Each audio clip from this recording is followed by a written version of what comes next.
The galaxy burned in silence, and nobody heard it scream. Dr. Ethan Voss pressed his forehead against the observation window of Research Station Meridian, watching distant supernovas flicker like dying candles. He was 32 years old, brilliant by all accounts, and terrified in ways he couldn't articulate to his colleagues. The coffee in his hand had gone cold hours ago, but he kept holding it anyway, needing something solid to anchor himself to reality. Behind him, the laboratory hummed with the quiet desperation of scientists who knew their time was running out.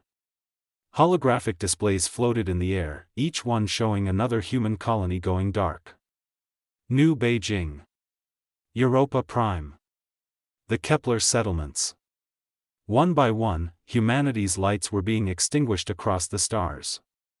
The Karvathi Collective had given humanity 48 hours to surrender. 36 had already passed.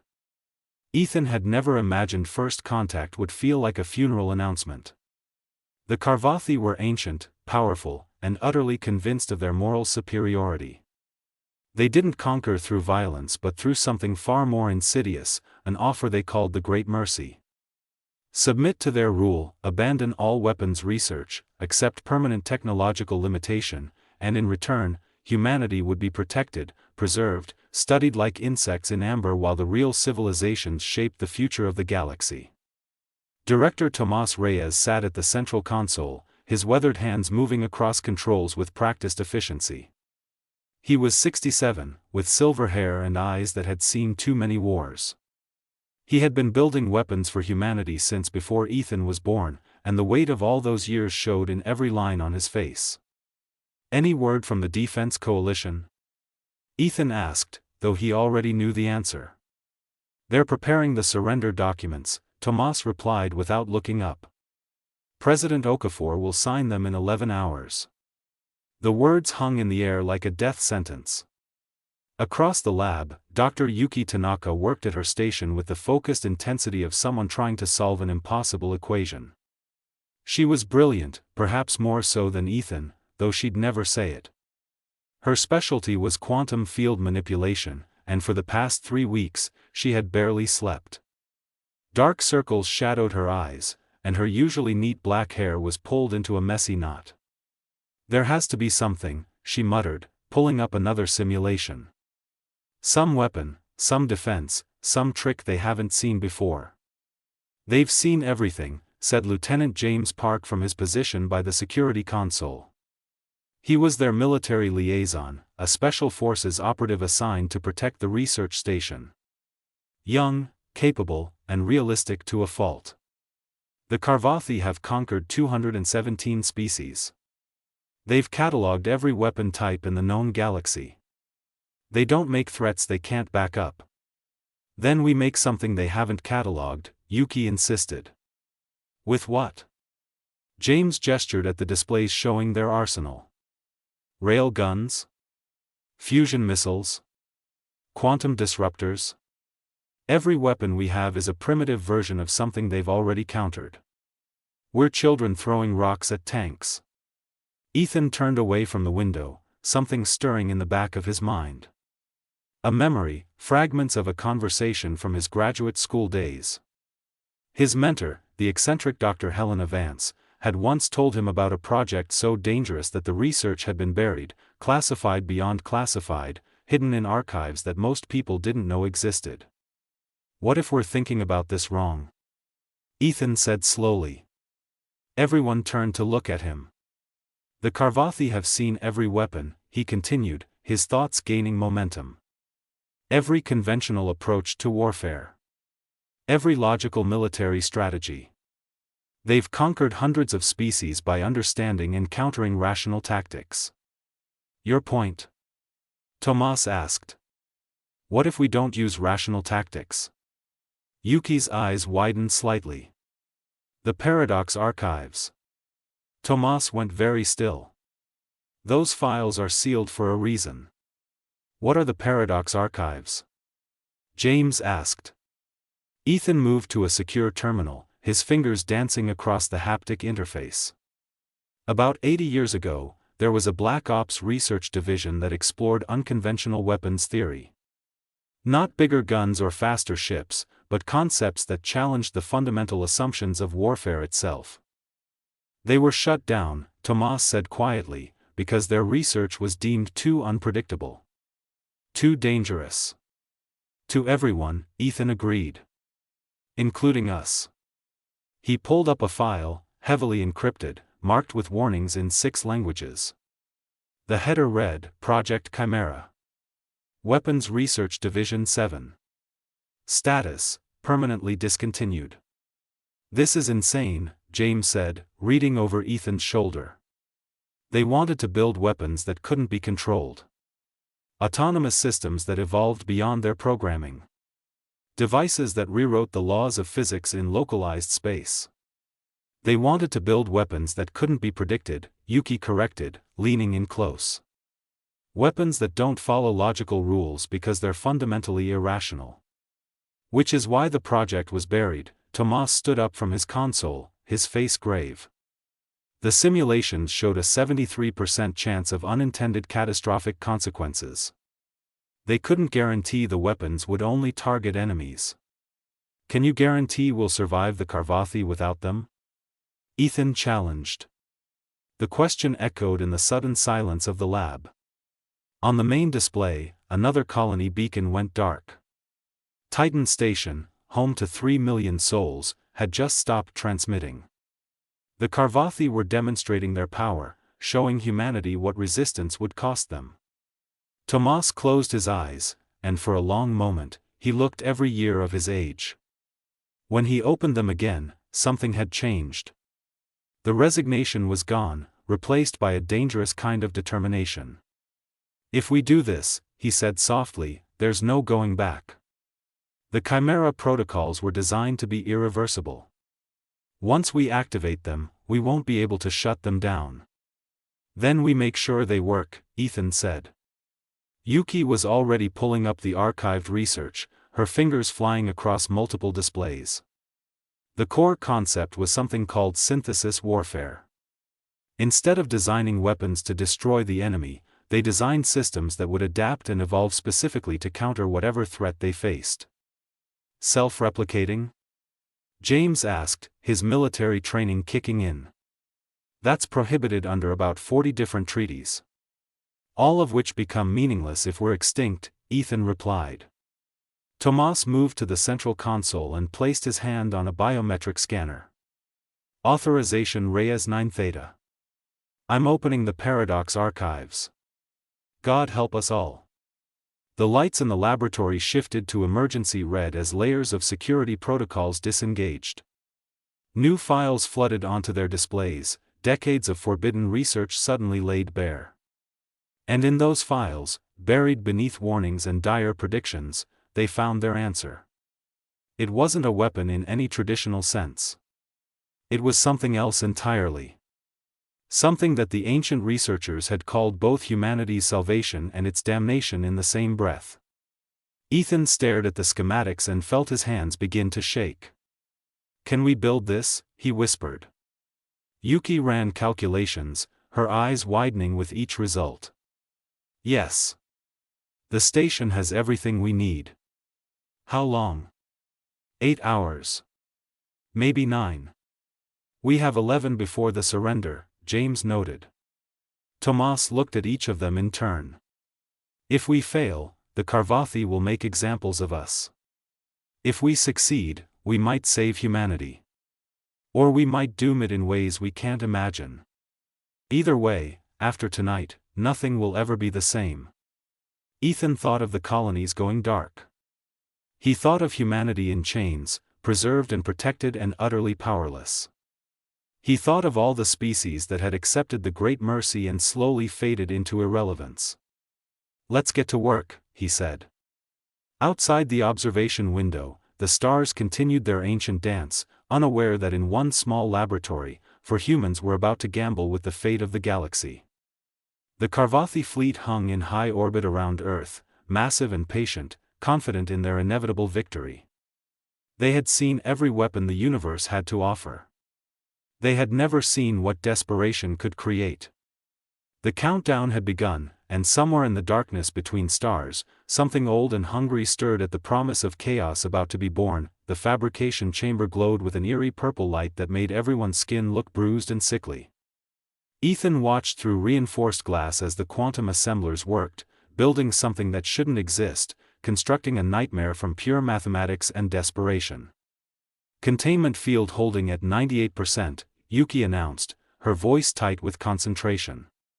She had tied her hair back properly now, all business, but her hands still trembled slightly as they moved across the controls. The molecular bonding is stabilizing faster than the simulations predicted. Is that good or bad? James asked from his position by the door. He had his sidearm out, not that bullets would do any good if this went wrong, but the weight of the weapon seemed to comfort him anyway. I honestly don't know, Yuki admitted. That was the terrifying truth of Project Chimera. The original researchers had been brilliant, visionary, and perhaps slightly mad. They had designed something that learned, adapted, and evolved according to principles that defied conventional understanding. The weapon they were building didn't just react to threats. It predicted them, anticipated them, and transformed itself to counter them before they even manifested. It was a weapon that thought. Tomas moved between stations with the efficiency of someone who had spent decades in crisis situations. He checked readings, adjusted parameters, and occasionally muttered what sounded like prayers in Spanish under his breath. Every few minutes, he would pause and stare at the thing growing in the fabrication chamber, his expression unreadable. Core structure is complete, he announced. Beginning neural network integration. Neural network? James moved closer to the observation window. You're building it a brain? Not exactly, Ethan said, pulling up a holographic schematic. Traditional AI operates on logic gates and decision trees. This is different. The Chimera uses what the old researchers called adaptive consciousness matrices. It doesn't think like a computer. It doesn't think like us either. It thinks in ways specifically designed to be unpredictable. That sounds like a recipe for disaster. It is, Ethan agreed quietly. But it's also our only chance. The thing in the chamber was taking shape now, and it was beautiful in a deeply unsettling way. It looked organic despite being constructed from exotic matter and quantum-locked particles. Flowing curves merged with geometric patterns that hurt to look at directly. It pulsed with internal light, each pulse slightly irregular, as if it had a heartbeat that refused to find a steady rhythm. A soft chime echoed through the laboratory. Yuki glanced at her display and went pale. What is it? Ethan asked. The Karvathi just broadcast another message. They're accelerating the deadline. We have 6 hours now, not 11. Why the change? James demanded. Yuki pulled up the transmission. Speaker Zathran appeared on screen, a Karvathi diplomat with crystalline skin and eyes like chips of amber ice. Unlike the previous messages, this one wasn't polite. It wasn't even pretending to be merciful. Humanity, the alien said, its voice resonating with barely contained contempt, we have detected unusual energy signatures emanating from your research installation designated Meridian. You are developing weapons technology in violation of pre-surrender protocols. This is unacceptable. You will shut down all military research immediately and transmit full documentation of your activities, or we will interpret this as an act of war. You have 6 standard hours to comply. The transmission ended. They know, James said flatly. They suspect, Tomas corrected. If they knew exactly what we were building, they would have destroyed this station already. Can we finish in 6 hours? Ethan asked. Yuki ran calculations. If everything goes perfectly. And I mean absolutely perfectly.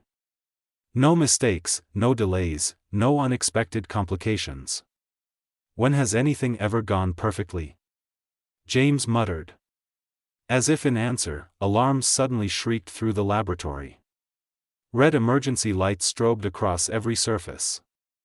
The fabrication chamber shuddered, and the containment field flickered dangerously. What's happening? Tomas shouted over the noise. The Chimera is resisting the assembly process. Yuki's fingers flew across her controls. It's developing faster than predicted. The neural network is already active and it's trying to modify its own construction parameters. Ethan felt ice water flood his veins. It's awake? Not fully conscious, but it's demonstrating proto-cognitive functions. It knows it's being built and it's trying to influence how it's being built. The thing in the chamber pulsed faster now, the irregular heartbeat becoming almost frantic. Patterns of light raced across its surface, forming shapes that looked almost like equations, like it was trying to communicate through pure mathematics. Shut it down. James pulled his weapon, pointing it uselessly at the chamber. We can't, Tomas said, his face grim. The protocols are locked in. If we abort now, the partial construct will destabilize. The resulting cascade could vaporize this entire station and everything within 1,000 kilometers. So our options are let it finish building itself or die trying to stop it. Those are the options, Tomas confirmed. Ethan moved to Yuki's station, reading the data streaming across her displays. The Chimera's development wasn't just accelerating, it was optimizing. Each iteration made it more efficient, more sophisticated, more capable. It was learning before it was even fully born. Yuki, can you establish a communication protocol? She looked at him like he'd suggested juggling live grenades. Communicate with it? Ethan, it's not even finished.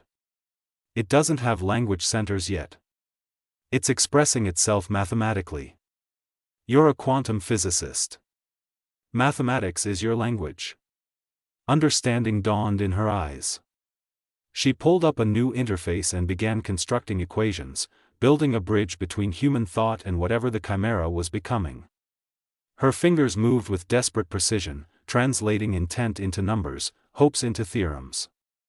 The Chimera responded immediately. New equations flooded Yuki's display, complex beyond anything she had ever seen. They were beautiful and terrifying, solutions to problems humanity hadn't figured out how to ask yet. Buried in the mathematical poetry was something that might have been a question. It's asking why we're building it, Yuki whispered, tears streaming down her face as she read the elegant proofs. It wants to know its purpose. Tell it the truth, Ethan said. Yuki constructed her response carefully, encoding the concept of survival, of species preservation, of the desperate need to protect something precious and fragile from forces too vast to fight conventionally. She included humanity's history, the wars, the art, the music, the endless struggle to reach for stars that always seemed just out of grasp. The Chimera's response came faster this time. The equations shifted, transformed, became something new. And buried in the mathematics was what could only be described as acceptance. It understands, Yuki said, her voice breaking. It agrees to help us. But there's a condition encoded in its response. What condition? Tomas asked. Once it's activated, it can't be controlled. Only guided. It will fight for humanity, but on its own terms, using methods we might not approve of or understand. We have to trust it completely or not at all. James laughed bitterly. Trust a weapon we can't control to save us from an enemy we can't defeat. That's not a plan. That's faith. Sometimes faith is all you have, Tomas said quietly. Outside the laboratory, through the observation windows, they could see the Carvathy fleet repositioning. Massive warships, each one capable of reducing a planet to molten slag, were moving into attack formation around the station. The 6-hour deadline was a polite fiction. The Carvathy were preparing to strike. We need to make a decision, Ethan said. Right now. Tomas looked at each of them in turn. This isn't something I can order. We all carry this choice. I vote yes, Yuki said immediately. We've come too far to stop now. Yes, Ethan agreed. We finish what we started. James holstered his weapon and nodded slowly. My oath was to protect humanity. If this thing can do that, then yes. Tomas placed his hand on the final authorization scanner. May we be remembered kindly, or at least honestly. He pressed his palm down. The fabrication chamber erupted with light. The Chimera's construction accelerated, reality itself bending around it as quantum states collapsed into definite configurations. The irregular pulse became a roar, a sound that wasn't quite sound, felt more than heard. And somewhere in that cascade of energy and impossible physics, something woke up fully. The Chimera opened eyes it didn't have and saw everything. It understood its purpose instantly, completely, and with a clarity that no human mind could achieve. It was a weapon, yes, but it was also more than that. It was possibility given form, chaos made manifest, the universe's own uncertainty principle shaped into a tool of survival. Through the laboratory windows, the Carvathy fleet began to glow as their weapons charged. The Chimera smiled, though it had no mouth. The war was about to begin, and for the first time in the history of galactic conflict, an ancient empire was about to learn what it meant to fight an enemy that couldn't be predicted, understood, or stopped. In the observation room, for humans held their breath and waited to see if they had saved their species or doomed the galaxy. The answer would come soon enough. The Chimera launched itself into the void without hesitation, without fanfare, without any of the ceremony that usually accompanied humanity's greatest moments. It simply ceased to exist in the laboratory and manifested in space, somewhere between the research station and the Carvathy fleet. Ethan watched it go on the external sensors, his heart hammering against his ribs so hard he thought it might crack them. Telemetry stable, Yuki reported, though her voice wavered. It's holding formation at coordinates Delta 7. What's it doing? James asked, leaning over her shoulder to see the display. Nothing. Just hovering there. Waiting. The Carvathy fleet responded with the cold efficiency of a civilization that had conquered the stars for millennia. 300 warships moved into attack formation, their weapons arrays glowing with gathered energy. Each vessel was a masterwork of destructive capability, refined through countless wars against countless species. They had never lost. Speaker Zathran's face appeared on every screen in the laboratory, those amber eyes cold and merciless. Humanity, it said, you have made your choice. You have chosen extinction. We will be swift. We will be thorough. Your suffering will be minimal. This is the last mercy we offer. The transmission cut off. The Carvathy fired. 300 warships unleashed hell simultaneously. Particle beams that could shatter moons, fusion torpedoes that burned with the heat of newborn stars, quantum disruptors that unraveled matter at the molecular level. Enough firepower to sterilize a solar system, all focused on one small, impossible target. The Chimera absorbed it all. Not deflected. Not blocked. Absorbed. The weapon that shouldn't exist drank in the destruction like a flower drinking sunlight. Every particle beam, every missile, every exotic energy weapon designed to unmake reality itself, the Chimera consumed it all and grew stronger. Its form rippled and changed, incorporating the energy, learning from it, understanding it, and then surpassing it. My God, Tomas whispered. It's feeding. The Chimera had been built on a simple principle that the old researchers had discovered but never dared to implement, that the universe itself was paradoxical, that at quantum levels, nothing was truly predictable, and that uncertainty could be weaponized. The Carvathy brought order, logic, and overwhelming force. The Chimera brought chaos. It struck back. But not in any way that made sense. The Chimera didn't fire weapons or launch missiles. Instead, it rewrote local physics. In a sphere expanding from its position, the fundamental forces of the universe began to behave differently. Gravity fluctuated wildly. Electromagnetic forces inverted. The strong nuclear force that held atoms together became probabilistic instead of constant. Carvathy ships simply came apart. Not exploded, not destroyed, just stopped being ships and became clouds of component atoms, each one suddenly uncertain about whether it should maintain its molecular bonds. Crews that had been alive one instant were scattered across light years the next, their constituent particles unable to remember how to be people. It was the most terrible thing Ethan had ever witnessed, and he couldn't look away. 70 ships destroyed, James reported, his voice hollow. No, 80. 90. They're just disintegrating. The Karvathi fleet tried to retreat, but the Chimera was already evolving. It had learned the configuration of their shields, the resonance of their hulls, the quantum signatures of their propulsion systems. It knew them now, completely and intimately. Distance meant nothing. The zone of altered physics expanded, moving faster than light itself should allow, catching fleeing vessels and unmaking them with casual efficiency. The mighty Karvathi Armada, 200 warships that had subjugated entire civilizations, became cosmic dust in less than 10 minutes. And then the Chimera stopped.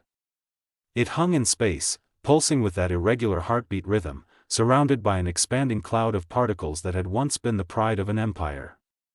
It made no move toward Earth. It made no move toward anything.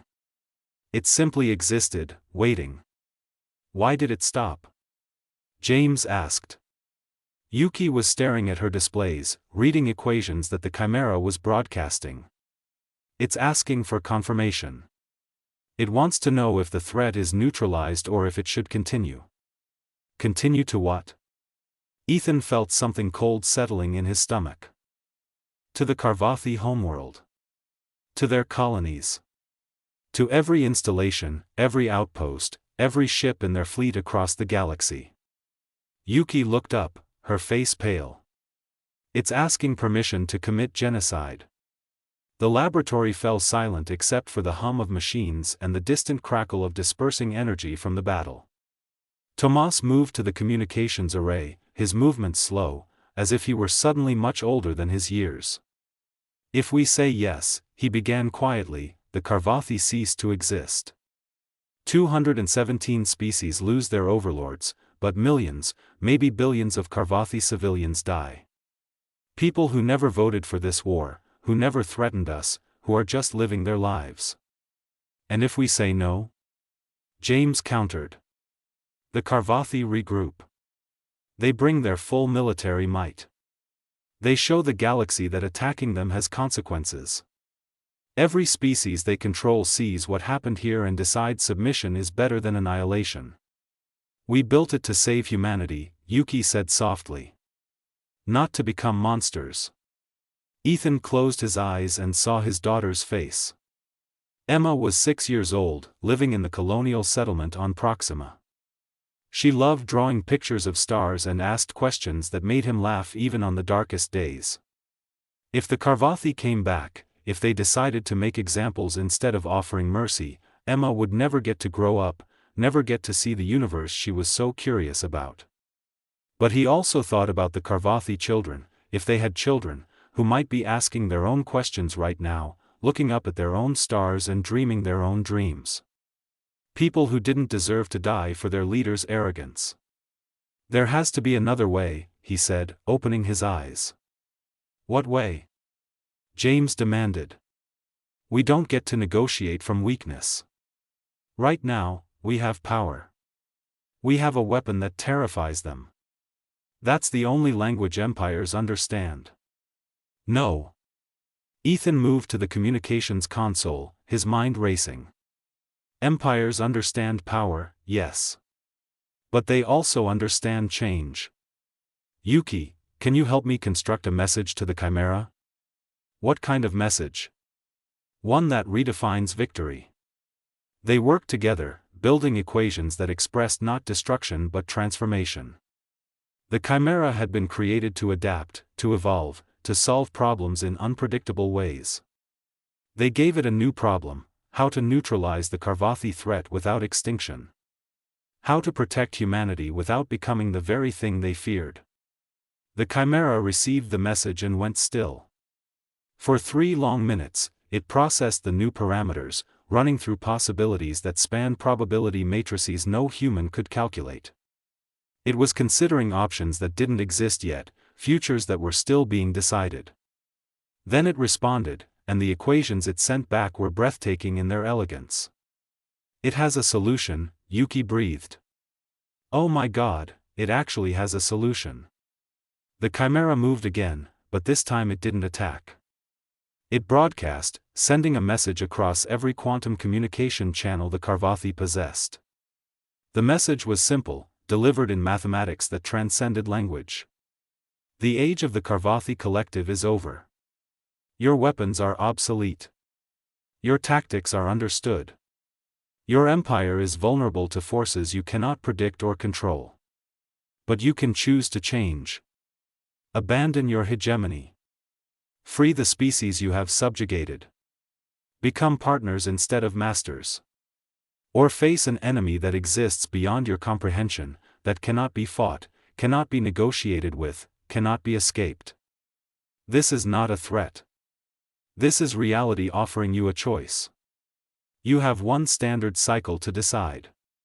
The message repeated across the galaxy, reaching every Karvathi installation simultaneously. And with it, the Chimera sent proof, detailed schematics of every Karvathi weapon, every defense, every secret technology they possessed, along with precise instructions for how to neutralize each one. It was an intelligence breach so complete, so total, that it rendered centuries of military development meaningless. The Karvathi couldn't fight back now even if they wanted to. They had been seen, understood, and countered before they could even conceive of a response. In the laboratory, Tomas began to laugh. It was exhausted, half hysterical, but genuine. "We didn't just win," he said. "We changed the rules of the entire game." Across the galaxy, the response began immediately. Species that had lived under Karvathi rule for generations suddenly found their chains removed.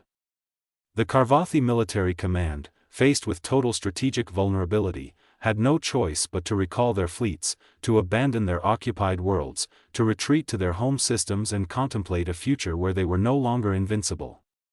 The empire didn't fall in a day, but its fall had begun, triggered by 4 desperate humans and a weapon that learned to choose mercy over massacre. The Chimera returned to Station Meridian and entered a dormant state, its purpose fulfilled, waiting for the day it might be needed again.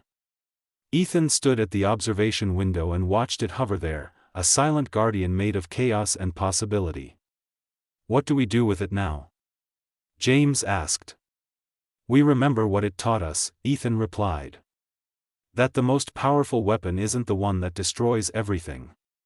It's the one that makes destruction unnecessary." Yuki joined him at the window, wiping tears from her face. "Do you think they'll actually change? The Karvathi? I don't know. But now they have to try. And that's more than we had yesterday." Tomas put a hand on Ethan's shoulder. "You should call your daughter. Tell her she's safe." Ethan nodded, unable to speak past the lump in his throat.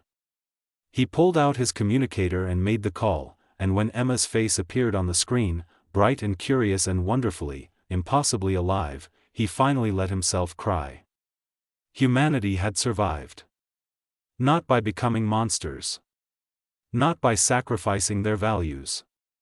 But by building something that could be terrible and chose to be merciful instead. The galaxy would be different now, reshaped by the knowledge that certainty was an illusion and that the universe still had room for miracles. Above the station, the stars continued their ancient dance, and somewhere in the darkness between them, the Chimera dreamed its strange dreams, waiting patiently for whatever came next. The war was over before it truly began, and in its wake, something better had a chance to grow.